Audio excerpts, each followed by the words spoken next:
भारत आणि ब्रिटनमध्ये मुक्त व्यापार करार. पंतप्रधान मोदी आणि यूकेच्या पंतप्रधानांची फोनवरनं चर्चा. मुक्त कराराच्या माध्यमातून गुंतवणूक आणि रोजगार वाढणार.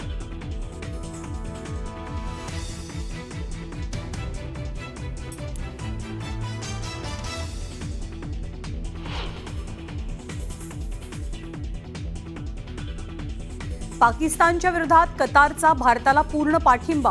पहलगाममधल्या दहशतवादी हल्ल्याचा कतारकडनं निषेध. कतारचे प्रमुख शेख आणि पंतप्रधान मोदींची दूरध्वनीवरनं चर्चा. उद्या भारत पाकिस्तानच्या सीमेवर हवाई दलाचा युद्ध सराव. हवाई दलाकडनं युद्ध सरावाचं नोटिफिकेशन जारी. पाकिस्तानला धडकी. उद्या राज्यातल्या 16 ठिकाणी होणार मॉकड्रिल. प्रशासनाकडनं जोरदार तयारी. मुंबई, उरण, तारापूरसह ठाणे, पुणे आणि नाशिकमध्ये ही ड्रिल.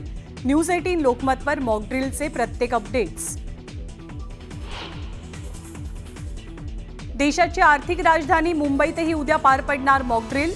सीएसएमटी रेल्वे स्थानकावरती पोलीस आणि सुरक्षा दलांकडनं मॉकड्रिलची तयारी. मोठा बंदोबस्तही तैनात.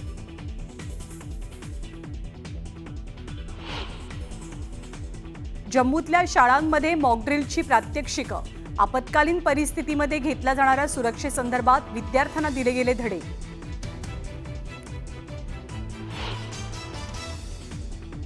जम्मू काश्मीरमधल्या बगलिहार बरोबरच सलाल धरणाचे दरवाजेही आता बंद. चिनाब नदीवरील धरणाचे दरवाजे बंद केल्यानं पाकिस्तानला जाणारं पाणी रोखलं. पालिका निवडणुकांचा मार्ग मोकळा. 4 महिन्यांच्या स्थानिक स्वराज्य संस्थांच्या निवडणुका घेण्याचे सुप्रीम कोर्टाचे निर्देश. तर निवडणुकीत महायुती एकत्रित लढेल. मुख्यमंत्र्यांचं विधान. अहिल्यानगरच्या चौंडीमध्ये राज्य मंत्रिमंडळाची बैठक. 5503 कोटींच्या जीर्णोद्धार प्रकल्पांना मान्यता. मुख्यमंत्र्यांची घोषणा.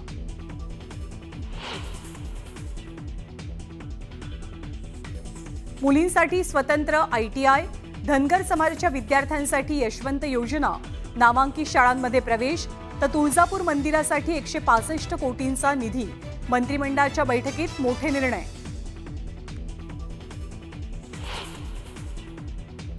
आठ मेला मुंबई विमानतळ 6 तास बंद राहणार.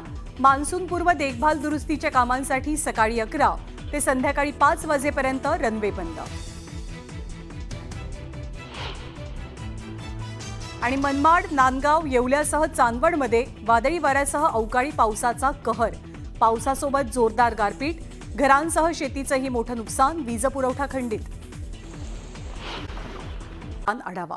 भारत पाकिस्तान सीमेवरती युद्धाचे ढग जमू लागल्यामुळे देशांतर्गत नागरिकांच्या सुरक्षेसाठी केंद्रीय गृह खात्यानं नागरी सुरक्षा दलाच्या माध्यमातून नागरिकांच्या सुरक्षेसाठी मॉकड्रिल आयोजित केलंय. मुंबईमध्ये उद्या दुपारी 4 वाजता मॉकड्रिल पार पडेल. भारत पाकिस्तानमधला वाढता तणाव आणि युद्धसदृश परिस्थितीच्या पार्श्वभूमीवर देशात एकूण 244 ठिकाणी तर महाराष्ट्रात 16 ठिकाणी मॉकड्रिल होणार आहे. यामध्ये पिंपरी चिंचवड शहराचा समावेश असेल. पिंपरी चिंचवडला उद्योग नगरी म्हणूनही ओळखलं जातं. त्यामुळे इथे लाखो कामगारांची रेलचेल पाहायला मिळते. पुणे आणि पिंपरी चिंचवड शहरात मॉकड्रिल होणार आहे. या मॉकड्रिलसाठी 75 ठिकाणं नागरी सुरक्षा विभागानं निश्चित केली आहेत. पुण्यामध्ये विधान भवन, तळेगाव CRPF कॅम्प आणि मुळशी तहसील कार्यालयामध्ये मॉकड्रिल पार पडेल. नाशिक जिल्ह्यातही उद्या 3 ठिकाणी मॉकड्रिल होणार आहे.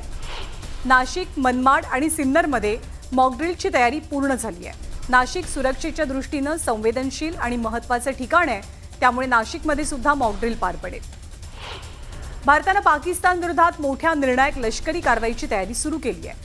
उद्या देशभरातील 244 जिल्ह्यांमध्ये मॉकड्रिल पार पडणार आहे. दरम्यान सिंधुदुर्ग जिल्ह्यातही उद्या मॉकड्रिल होण्याची शक्यता आहे. मॉकड्रिलमध्ये मनमाड शहराचा सुद्धा समावेश आहे. पानेवाडी इंधन प्रकल्प, FCIचे धान्य गोदाम तसंच रेल्वे ब्रिज तयार करण्यासाठी लागणाऱ्या सामानाचा महत्त्वपूर्ण कारखाना हा मनमाडमध्ये आहे. त्यामुळे मनमाडमध्येही मॉकड्रिल घेतलं जाईल. कोकणातल्या रत्नागिरीला प्रचंड मोठा सागरी किनारा लाभलाय. त्यामुळे त्या रत्नागिरी समुद्रकिनारी प्रशासनानं मॉकड्रिलचं आयोजन केलंय. छत्रपती संभाजीनगरातही उद्या मॉकड्रिल होईल. शहरातल्या प्रमुख ठिकाणी मॉकड्रिलचं आयोजन केलं गेलंय.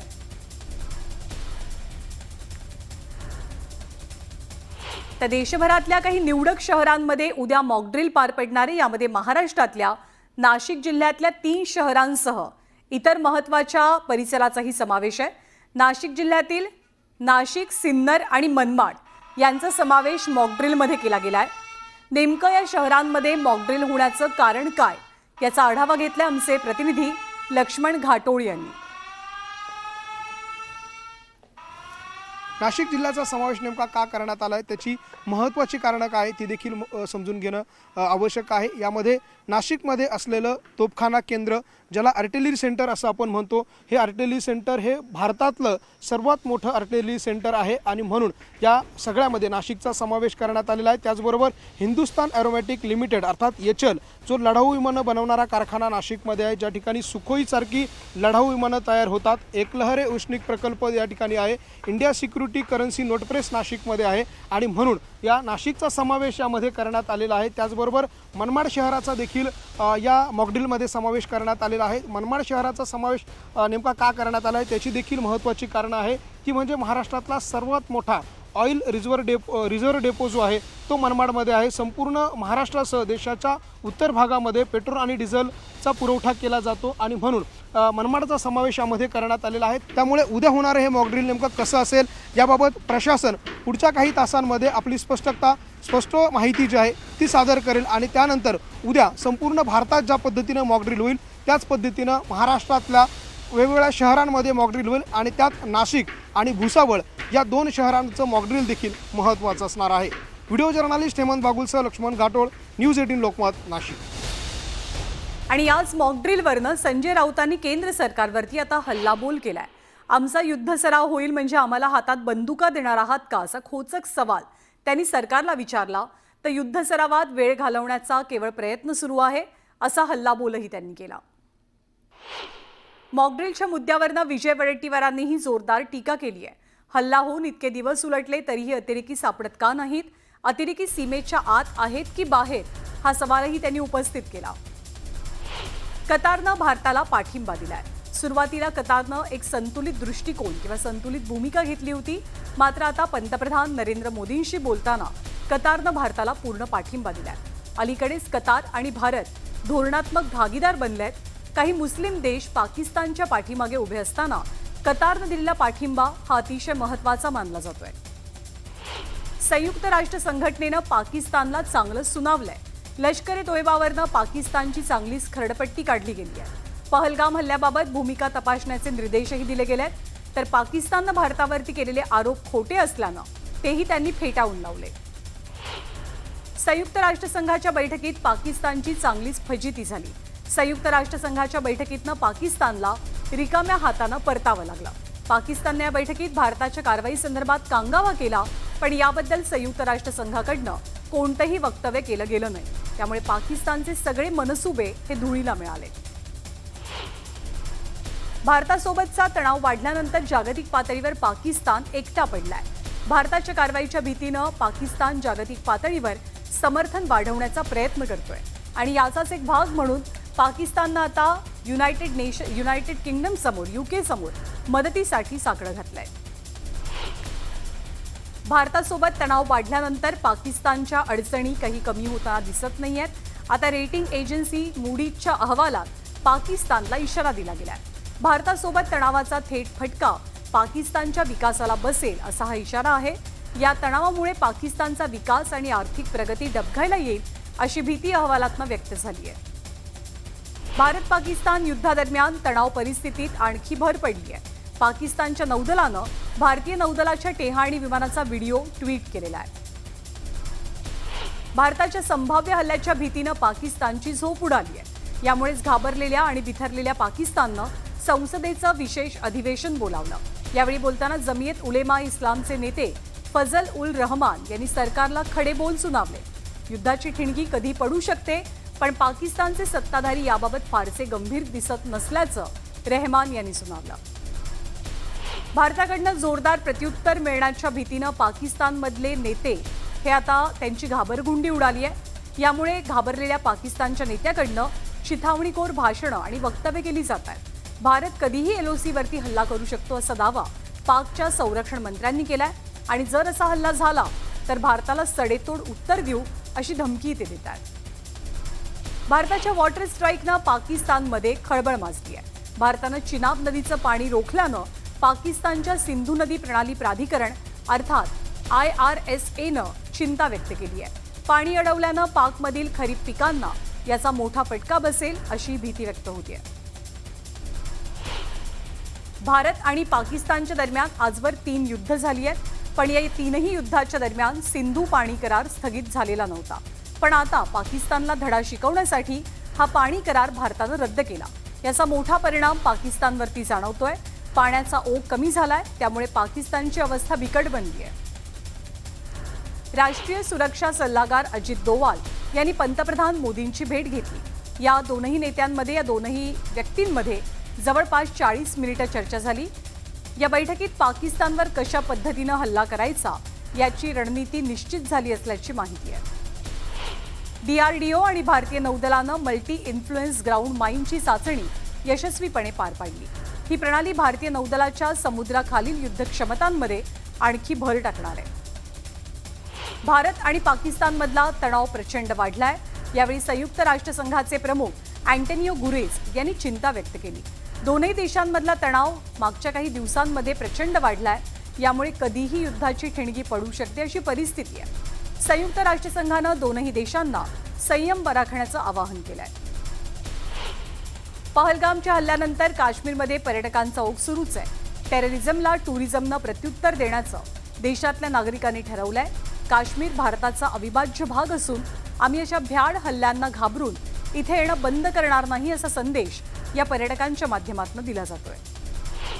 पहलगाममधल्या हल्ल्यानंतर जम्मू काश्मीरमध्ये सुरक्षा आणखी वाढवली गेली आहे. इथल्या प्रत्येक भागावर सुरक्षा यंत्रणांनी काटेकोर लक्ष ठेवलंय. काश्मीरकडे जाणाऱ्या आणि येणाऱ्या सर्व वाहनांची कसून तपासणी होते आहे. जम्मू काश्मीरमधल्या पर्यटन स्थळांची सुरक्षा मोठ्या प्रमाणात वाढवली गेली आहे. जम्मूचं प्रसिद्ध पर्यटन स्थळ असलेल्या पटनी टॉप परिसरात CCTV बसवले गेले आहेत. इथे येणाऱ्या प्रत्येक व्यक्तीवर पोलिसांचं लक्ष आहे.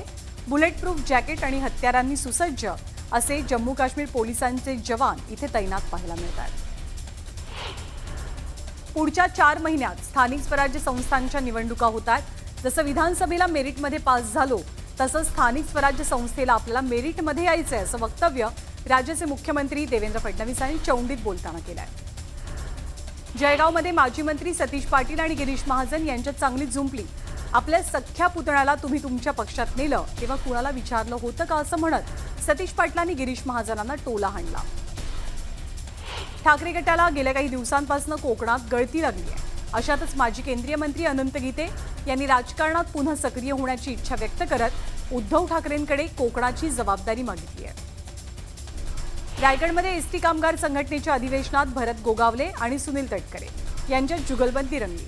एसटी चालकांना सल्ला देण्यावरनं दोनही नेत्यांमध्ये जुगलबंदी रंगल्याचं चित्र दिसलं. अहिल्यानगरमध्ये मुख्यमंत्र्यांच्या हस्ते सूतगिरणी आणि चौंडी निमगाव डाकू रस्त्याचं भूमिपूजन पार पडलं. सूतगिरणीसाठी 91 कोटींचा निधी तर रस्त्यासाठी 3,94,00,000 निधी मंजूर झालाय. मस्ताजोगचे दिवंगत सरपंच संतोष देशमुखांची कन्या वैभवी देशमुखनं 12वीच्या परीक्षेमध्ये घवघवीत यश मिळवलंय. या यशाबद्दल उपमुख्यमंत्री अजित पवारांनी वैभवीचं अभिनंदन केलं. खासदार सुप्रिया सुळेंनी पुण्याचे पोलीस अधीक्षक पंकज देशमुखांची भेट घेतली. पुरंदर तालुक्यातल्या विमानतळ बाधित ग्रामस्थ आणि पोलिसांमध्ये बाचाबाची झाली होती. याच पार्श्वभूमीवर सुळेंनी अधीक्षकांची भेट घेतली आहे. कराडमध्ये आमदार अतुल भोसलेंच्या जनता दरबाराचं आयोजन केलं गेलं होतं. यावेळी नागरिकांनी आमदार भोसलेंसमोर विविध प्रश्न मांडले. मंत्रिमंडळाची बैठक चौंडीमध्ये घेतली असल्याचं वक्तव्य चंद्रशेखर बावनकुळेंनी केलं. तर अहिल्यादेवीबाईंची प्रेरणा घेऊन 10,000 कोटीपेक्षा अधिक किमतीच्या विकास कामांना मंजुरी दिल्याची माहिती सुद्धा त्यांच्या वतीनं देण्यात आली. चंद्रशेखर बावनकुळे कर्जमाफी करणार असं सांगतात, मात्र कर्जमाफीची तारीख काही सांगत नाहीत असं वक्तव्य बच्चू कडूंनी केलं. तर 15 जूनपर्यंत बावनकुळेंनी कर्जमाफीची तारीख सांगितली नाही तर त्यांच्या गाडीची चाकं काढू असा इशाराच बच्चू कडूंनी दिलाय. केंद्रीय रस्ते वाहतूक मंत्री नितीन गडकरी आज अकोल्याच्या दौऱ्यावरती होते. यावेळी त्यांनी विविध विकास कामांचा आढावा घेतला. विकास कामं जलद गतीनं पूर्ण करण्याचे त्यांनी आदेशही दिले आहेत. खासदार सुनील तटकरे यांच्या आदेशाला पालिका आणि बांधकाम विभागाच्या अधिकाऱ्यांनी केराची टोपली दाखवली. 1 महिना उलटूनही रोहा शहरातली कामं रेंगाळलेली आहेत. पावसाळा तोंडावर आलाय तरीही कामाला गती मिळत नसल्यानं नागरिक संताप व्यक्त करतात. सोलापूरमधील डॉक्टर शिलेश वळसंकर यांच्या आत्महत्या प्रकरणाची सीआयडी चौकशी व्हावी अशी मागणी केली जाते. यासाठी प्रहार जनशक्ती पक्षासह ब्राह्मण समाजाच्या पदाधिकाऱ्यांनी मुख्यमंत्री देवेंद्र फडणवीसांकडे मागणी केली आहे. पुण्याच्या फर्ग्युसन मार्गावर रील्ससाठी बस थांबवण्याचा प्रकार घडला, पण ही बस थांबल्यामुळे प्रवाशांना नाहक त्रास सहन करावा लागला. दरम्यान बस थांबवणाऱ्यावरती कारवाईची मागणी केली जाते. पुण्यामधल्या दगडूशेठ गणपती मंदिरात भाविकांच्या सोन्याची चोरी झाली. दर्शन रांगेमध्ये चोरी करणाऱ्या 2 महिलांना पोलिसांनी अटक केली आहे. चोरीचा हा सगळा प्रकार सीसीटीव्हीत कैद झालाय. जळगाव शहरामध्ये वादळी वाऱ्यासह जोरदार गारपीट झाली. या गारपिटीमुळे कापसासह मक्याला फटका बसण्याची शक्यता आहे. त्यामुळे शेतकऱ्यांच्या चिंतेत वाढ झाली आहे. जळगावच्या 40गाव शहरासह ग्रामीण भागात सलग दुसऱ्या दिवशी जोरदार अवकाळी पाऊस बरसला. उन्हाळी कांदा काढणीच्या अंतिम टप्प्यावरती असताना अवकाळीचा तडाखा बसल्यामुळे कांदा उत्पादक शेतकरी हवालदिल आहे.